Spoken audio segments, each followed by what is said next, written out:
Assalamualaikum warahmatullahi wabarakatuh. Nama saya Tia Aisudayanti dari kelas 12 IPA 2, nomor presensi 30.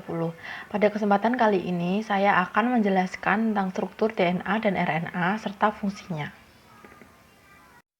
Struktur DNA dan RNA serta fungsinya.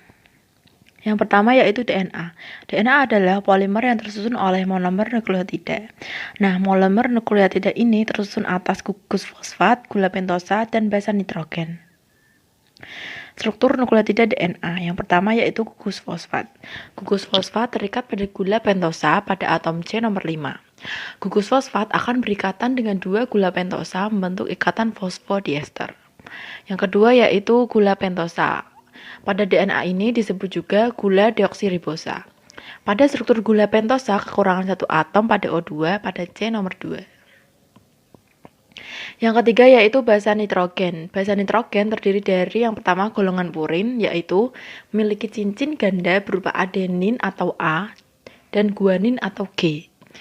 Kedua yaitu golongan pirimidin, yaitu memiliki cincin tunggal berupa timin atau T dan sitosin atau C. Basa nitrogen memiliki pasangan sehingga dapat terbentuk heliks ganda dengan membentuk ikatan hidrogen yang mudah terikat dan mudah terlepas. Nah, pasangan ini dapat dilihat sebagai gambar tersebut. Yang pertama, adenin berpasangan dengan timin dengan jumlah ikatan hidrogen 2. Guanin berpasangan dengan sitosin dengan jumlah ikatan hidrogen 3. Panjang pita DNA ditentukan oleh jumlah pasangan basa. Basa nitrogen merupakan bagian DNA yang digunakan sebagai penyimpan kode gen melalui kombinasi susunan tertentu. Kemudian yaitu struktur DNA. Struktur DNA memiliki polaritas sehingga bersifat antiparalel atau berlawanan sejajar. Nah, struktur DNA ini terdapat arah 3 aksen dan 5 aksen seperti pada gambar berikut. Perbedaannya yaitu yang pertama, arah 3 aksen terjadi karena arah salah satu ujung ikatan fosfodiester menuju karbon ketiga. Menuju karbon ketiga gula pentosa pertama dan arah 5 aksen menuju karbon kelima gula pentosa kedua.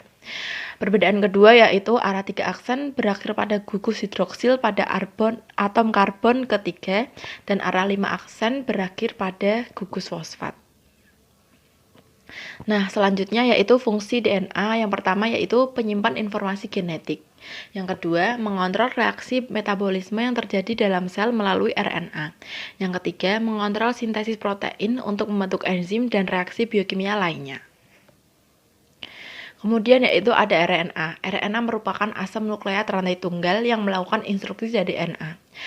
RNA ini tersusun atas nukleotida yaitu gugus fosfat, gula pentosa, dan basa nitrogen. Nah, struktur nukleotida RNA yang pertama yaitu gugus fosfat. Gugus fosfat terikat pada gula pentosa pada atom C nomor 5. Dan kedua yaitu gula pentosa. Gula pentosa RNA disebut juga gula ribosa. Berbeda dengan DNA, jika DNA yaitu gula deoksiribosa, sedangkan gula pentosa pada RNA yaitu ribosa. Yang ketiga yaitu basa nitrogen.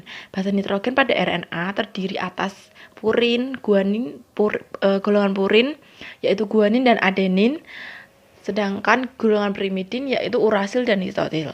Hal ini berbeda dengan DNA. Jika DNA terdapat guanin, adenin, sitosin, dan timin, sedangkan RNA terdapat guanin, adenin, urasil, dan histosil. Perbedaannya pada urasil dan timin. Kemudian yaitu ada jenis-jenis RNA. Jenis RNA yang pertama yaitu mRNA atau RNA-D atau disebut juga dengan RNA duta. mRNA berjumlah 5-10% dari total RNA dalam suatu sel. mRNA ini disintesis dari DNA. Dan fungsinya yaitu sebagai pembawa informasi genetik dari DNA ke ribosom. Yang kedua yaitu ada rRNA atau disebut juga ribosomal RNA.